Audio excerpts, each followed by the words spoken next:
Así como suena. Historias que merecen ser escuchadas.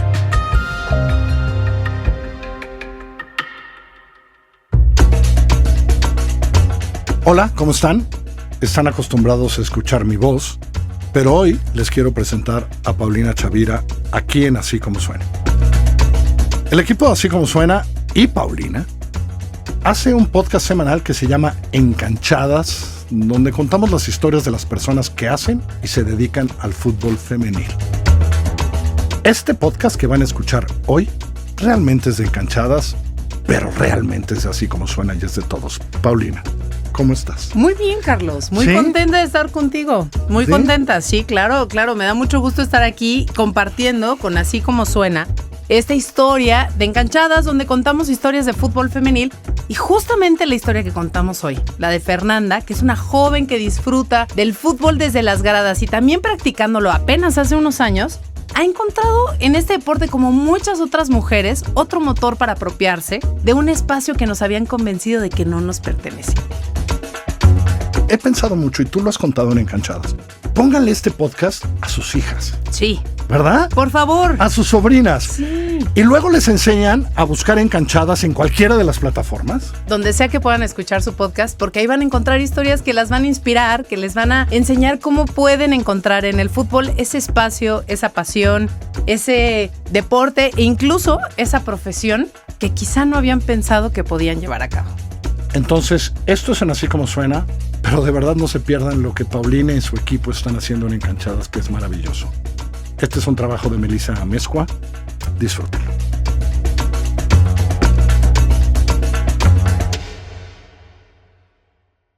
El fútbol femenil en México ha comprobado en los últimos años que la experiencia de ir al estadio puede no incluir repetir insultos misóginos, racistas y homofóbicos.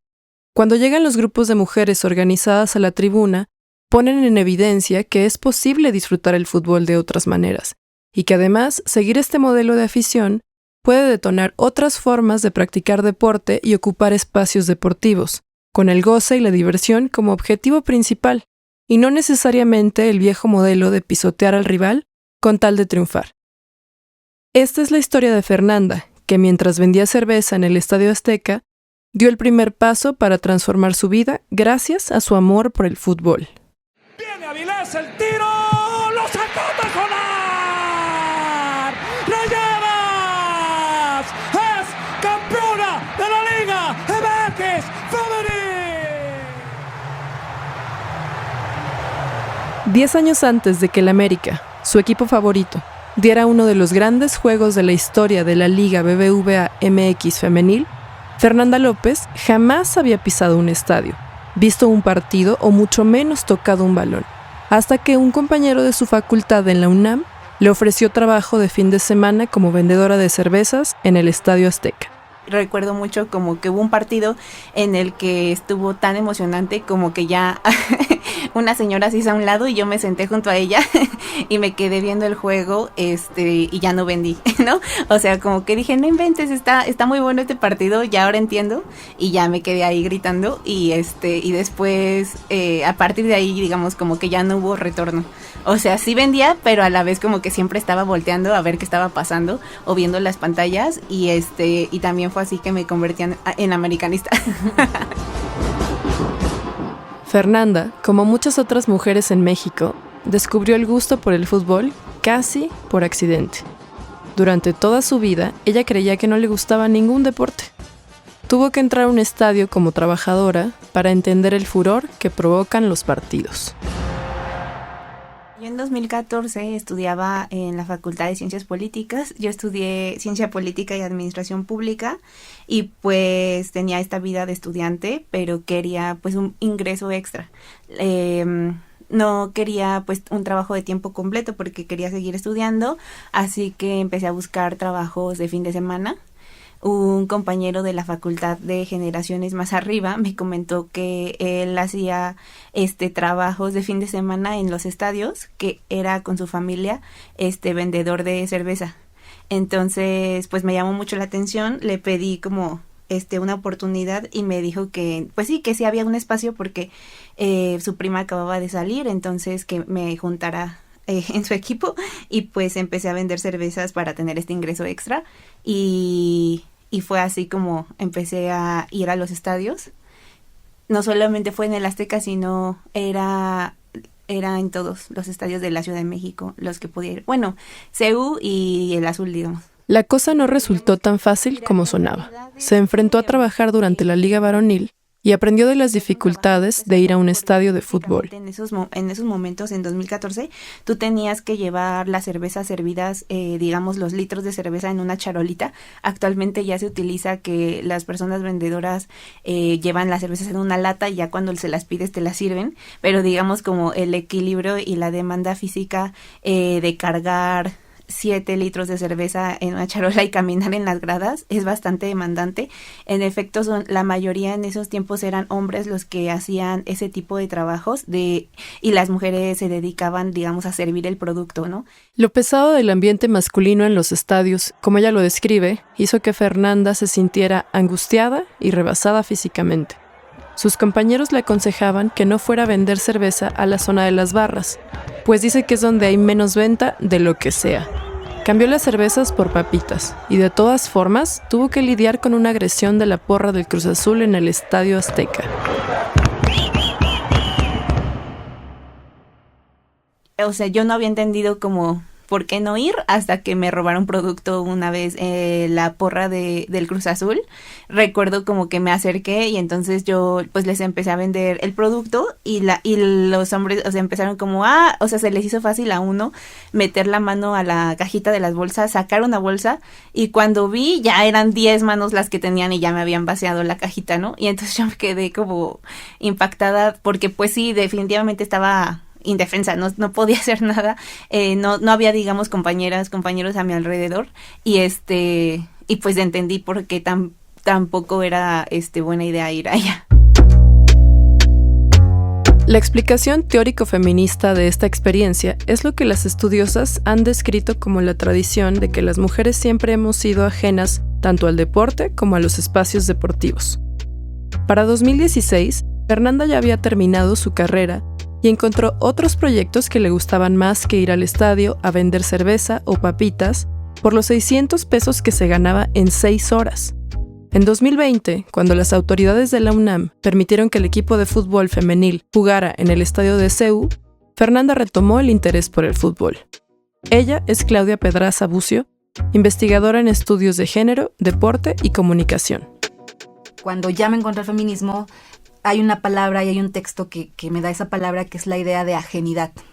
El deporte se construye para las mujeres como un espacio de ajenidad, es decir, un espacio al que no pertenecen, que les es ajeno y que por lo tanto todo el tiempo te tienes que estar apropiando, ¿no? Resignificando, transformándolo para hacerlo tuyo.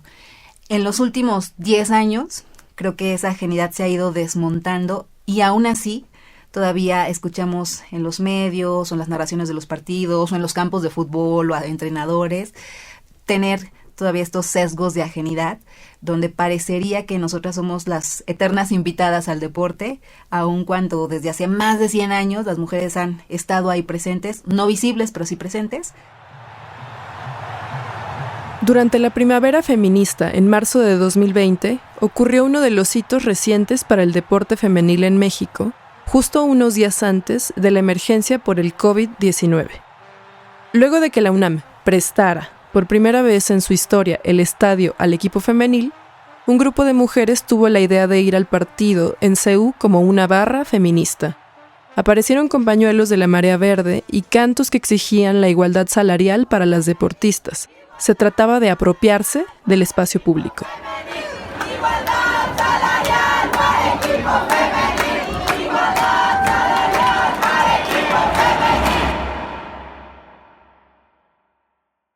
Fue así como debutó la primera barra feminista en la historia de México, que no solo se distinguió por evitar los cantos confrontativos, misóginos u homofóbicos, sino por apoyar a todos y cada uno de los equipos de la Liga BBVA MX femenil y por convertirse también en una porra deportiva politizada, algo que en el deporte masculino de México no sucede prácticamente nunca. Es hasta que la FIFA acepta el fútbol femenil y le pone recursos, le pone estructura y le pone además dinero, que se empieza a generar, pues ahora sí, todo un soporte para poderlo impulsar al nivel que ahora lo vemos.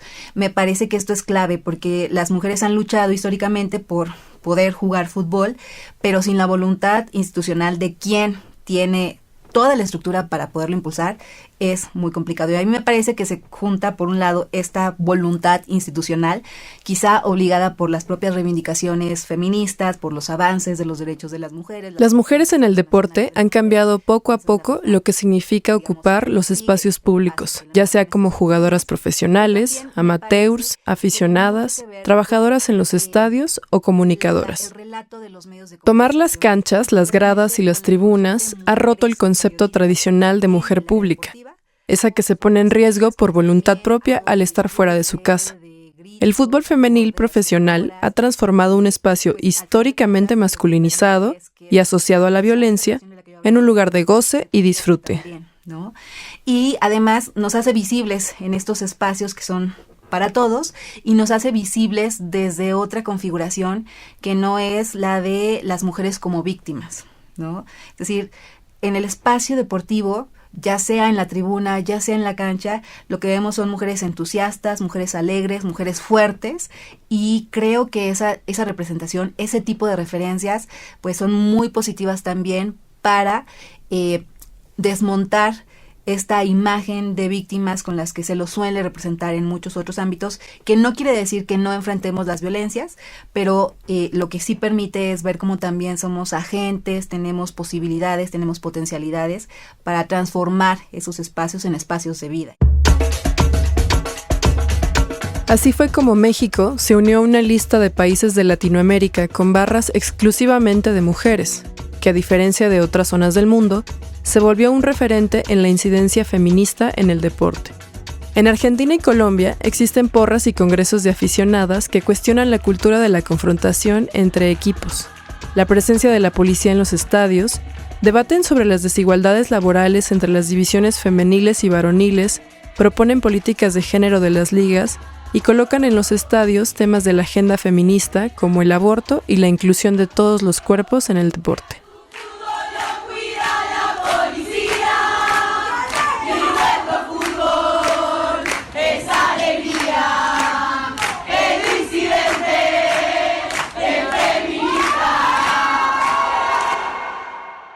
En el 2020, Fernanda trabajaba en la Coordinación para la Igualdad de Género de la UNAM, desde donde se promovió la asistencia al histórico juego de las Pumas en el Olímpico Universitario. En ese partido se acordó por qué le había gustado tanto el fútbol, pues fue parte de una afición entusiasta que no acudió a menospreciar al rival, sino a celebrar el deporte.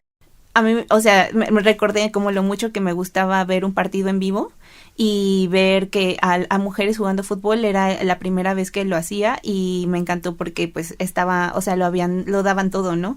Igual que el equipo varón, que los equipos varoniles, entonces como que ver ese desempeño llamó mucho mi atención, disfruté mucho el partido, pero además me di cuenta que dentro de la tribuna había un grupo de mujeres que gritaba consignas feministas a las futbolistas y como recientemente había pasado la marcha, traían muchas pancartas. Entonces, tanta fue su emoción que ingresó como parte de la barra feminista de México y en los últimos meses se inscribió en una escuela de fútbol. Sí, pues todo ha sido muy reciente, o sea, ha sido como así como la caída de las fichitas de dominó, que por parte de mi familia me vieron pues justo muy involucrada y muy pues contenta yendo a los estadios y mi papá me decía, pero ¿por qué ahora no intentas jugar? Y yo tengo una amiga que juega y veo que disfruta mucho y entonces pues me puse a reflexionar que en efecto también ya me gusta hacer ejercicio, cosa que antes no hacía y dije, bueno, quiero experimentarlo, a saber qué se siente estar ahí, porque dentro de mí había pues esa carga emocional en donde yo decía, no, pues yo nunca he jugado, por lo tanto no soy buena, ¿no? Entonces, dije, bueno, pero pues voy a aprender. O sea, entonces lo primero que hice fue inscribirme a una escuela donde me recibió un profesor como muy amable y sin ningún prejuicio, juicio, pues me empezó a guiar, ¿no? Sin decirme, ay, pues ya estás bien grandota y estás aquí por primera vez, ¿no? La mayoría de los que vamos a esa escuela son hombres, en un 70%. Sin embargo, pues yo empecé a invitar a mis amigas y hay días en las que las clases, pues ya somos mayoría mujeres cuando mis amigas van, ¿no? Y es bonito porque pues me di cuenta que no soy mala, ¿no? Que simplemente pues nunca había tocado un balón y me tocaba aprender a dominarlo, a controlarlo, medir tu fuerza. La existencia de la barra feminista en la Liga Femenil no ha significado el cambio radical de las prácticas tradicionales y misóginas de los estadios. Aunque ha habido apertura de la Liga BBVA MX Femenil para impulsar y transmitir los partidos, los directivos siguen ignorando el comportamiento de las barras varoniles y de la afición que sigue con el grito homofóbico cuando juega la selección mexicana. Esto a pesar de las sanciones que se han impuesto en tiempo real durante los partidos. Sí, se está deteniendo el partido, todos los jugadores tienen que ir al mediocampo.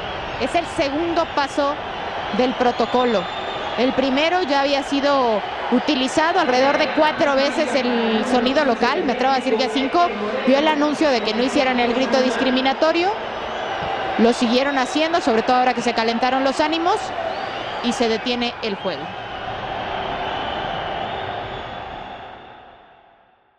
Para Claudia, el auge de la Liga Femenil está en el apoyo de la barra feminista y de la industria del fútbol, pero también en el declive de la Liga Varonil en cuanto a la técnica y la espectacularidad, lo que ha demostrado que otro fútbol es posible.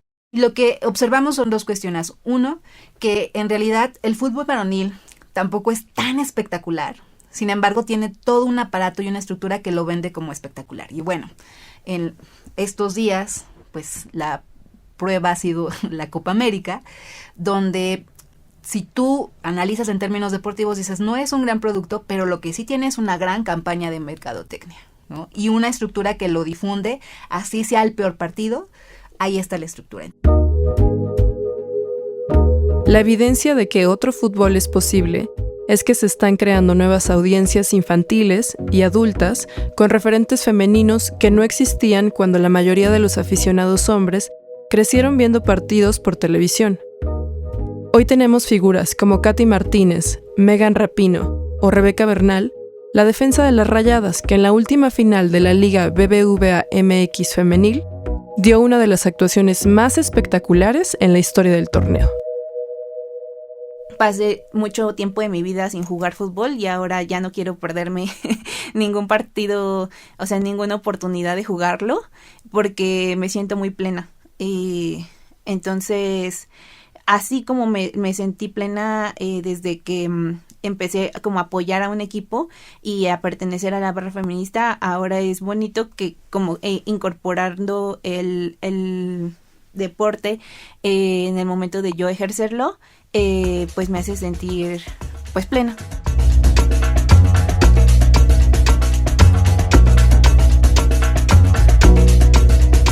Así como suena es una producción de Puro Contenido. La dirección editorial es de María Scherer y Carlos Puch. La producción ejecutiva de Giselle Ibarra.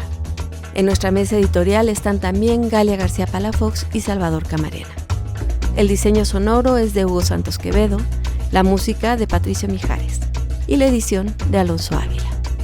Te invito a escuchar todos nuestros podcasts en asícomosuena.mx o en cualquiera de las plataformas donde tú prefieras escuchar tus podcasts.